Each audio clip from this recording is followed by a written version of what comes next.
Hey guys, this is Tara. Can you hear me? Hey guys, this is Tara. Can you hear me? I apologize for whatever happened with the email not going out to you guys. I mean, our system is showing that it went, so I'm not sure what happened there.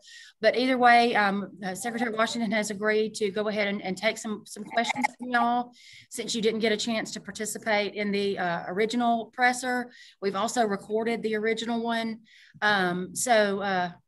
We've also recorded the original. So once we get that saved, we're going to send that out to everyone as well, so that you can have that too. So I'm going to go ahead and stop talking and let you guys ask questions to Secretary Washington. Just, try not to talk over yourselves, but there's not a whole lot of us, so we should be able to handle it. Tara, will you record this one as well? Yes, we're recording.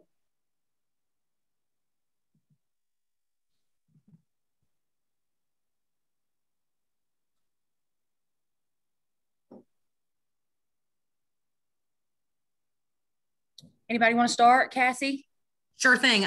So my first question would be, we've sort of had this narrative recently that people are struggling to find jobs because, or people are struggling to hire people rather because of these benefits. Do you think that that is the case and that these benefits have maybe prevented employers from finding employees? Yeah, I think it's several particular options in terms of what's causing challenges to get people back in the workforce. There are still health concerns from people that due to COVID that's preventing them from getting back into the workforce. There's also transportation issues. Then obviously the fact that we have these federal programs is probably the biggest reason why people are not getting back into the workforce. But we know as we travel around the state, employers are hiring. We're looking for an opportunity to make sure that these people that have fallen out of the workforce get back into the workforce. Now, there are still some issues with parents finding childcare and those kinds of things. I know it said in the release today from Governor Kay Ivey that most daycares have opened up, but there are still some people struggling. And with the variable schedules like restaurants and some of these lower paying jobs have, will there be exceptions for some of these people or an appeal process for them to file for some kind of unemployment? Yeah, doing our research, we reached out to DHR, and DHR has suggested since January, there's no restriction in terms of daycares. And so daycares throughout the state are all open.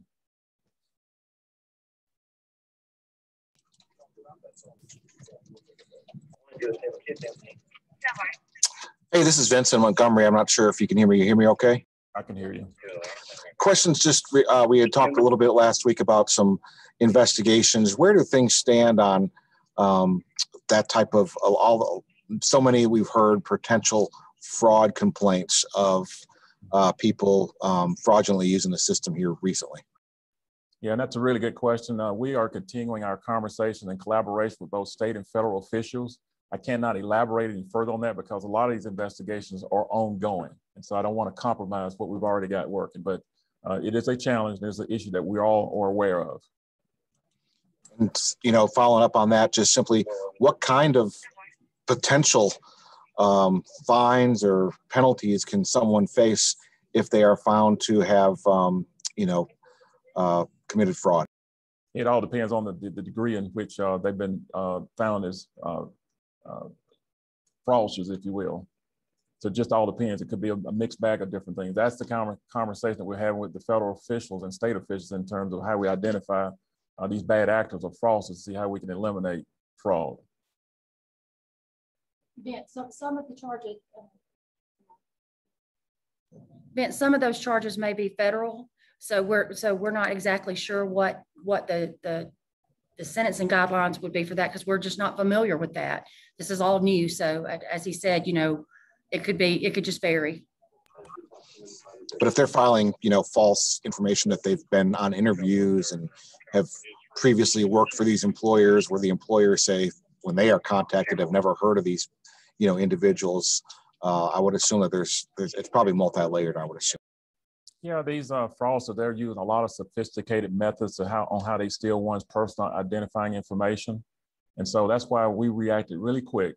In the middle of last year, during 2020, we put together a path on our website at labor.alabama.gov for people to report identity theft. And I just have another question. And again, forgive me if this is slightly dumb, sir. But my understanding is that when you file for unemployment, if an employer wants to hire you and then you tell them no, then you are not supposed to get any more unemployment, right? And is that sort of, has there been a COVID exception for that? Or are people refusing unemployment and still being able to collect unemployment? Refusing employment, excuse me. Yeah, we ramped up our guidance on what we call the refusal to return to work. So let's just say if an employer has laid people off due to COVID, and then the employer decides to ramp up their operations and they reach back out and ask these employees to come back to work. If they refuse to come back to work, all the employer has to do is let us know that these employees have not decided to come back, and then we can halt the benefit.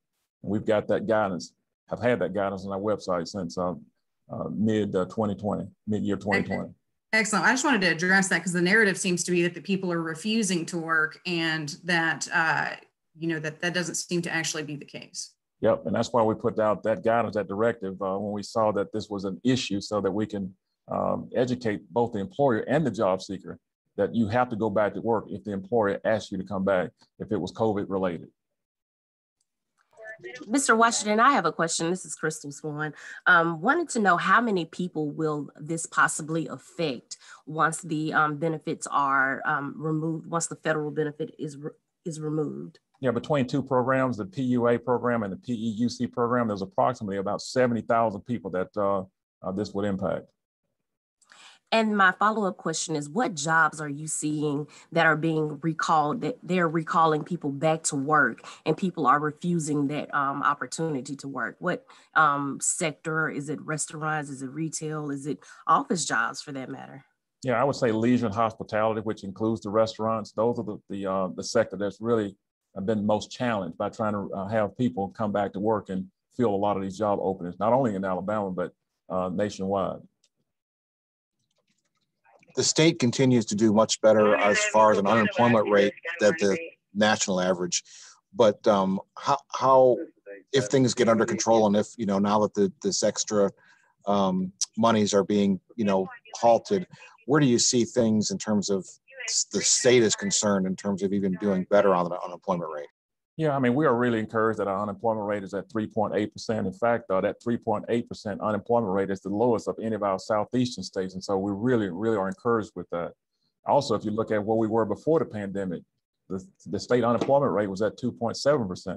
And so we're just 1.1% above right now where it was before pre-pandemic. And so our economy is really taking the right turn, a fast turn in terms of getting us back there. And so with all the available jobs that we know exist out there, we're hoping that more Alabamans will go back to work, especially in some of these sectors that are still been challenged to get back into the workforce. And if you could play devil's advocate for us in terms of other states that are seemingly not ready to or willing to do what so many other states have so far in terms of the monies, what would be a reason why they would continue this this pace and this amount of money being put out for unemployment compensation? Well, I really can't speak for what the other states in terms of what their analysis is, but I do know that there's been over 1 million initial claims filed in the state of Alabama. And we've paid out already close to $5 billion in benefits just this year. And that's more benefits that we've paid out than in the last 11, 12 years combined. So I'll go the other way with the question then. Why do you think it was important for your department and the state to do what they've done today in terms of officially, changing course, at least in terms of, beginning in June? Well, all you have to do is just ride around the state of Alabama. You can see all the now hiring signs.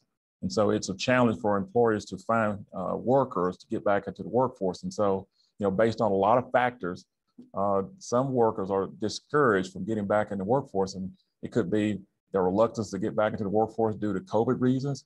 It could be transportation, and it could be some of these federal programs. And so we need to get Alabama back to where it was pre-pandemic. Thank you.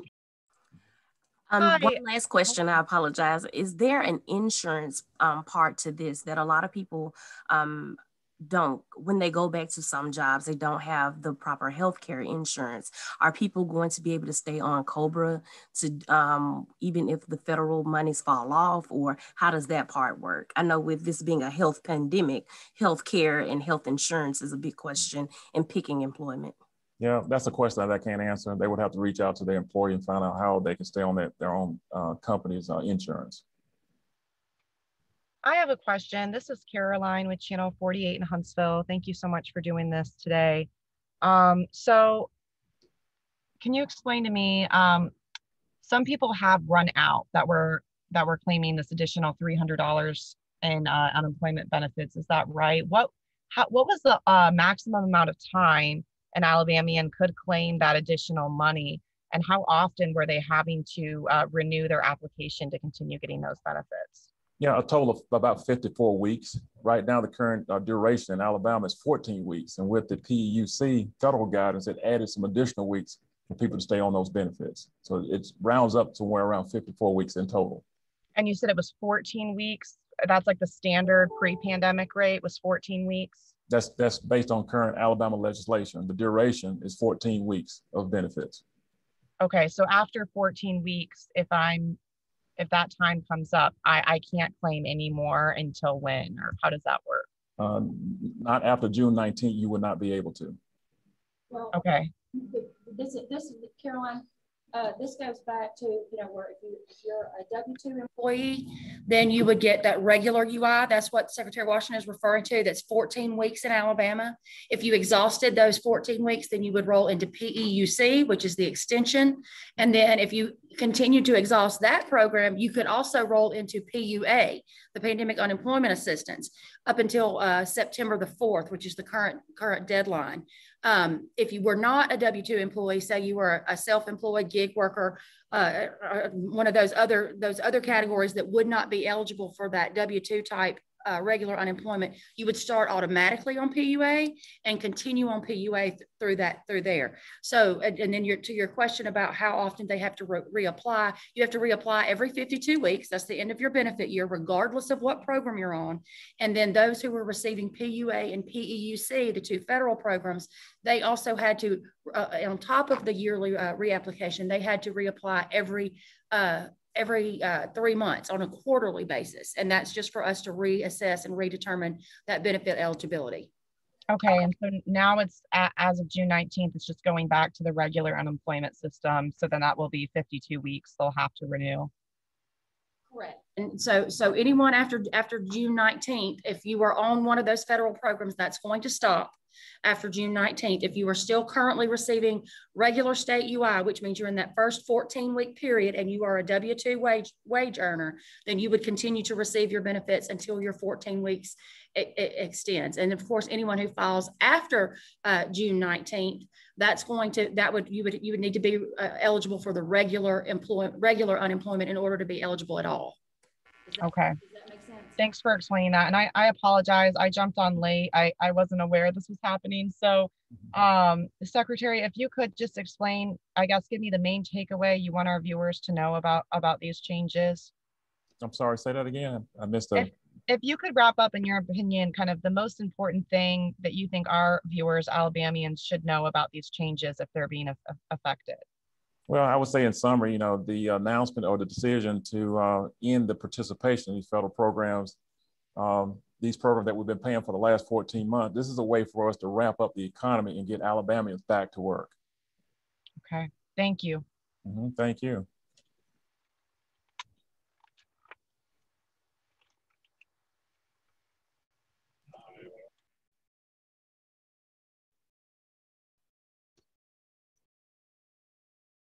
Do you guys have anything else?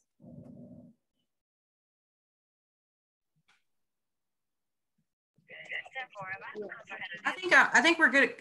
Tara, do you mind emailing this to us? Yeah, once we get that saved, we'll send all of it.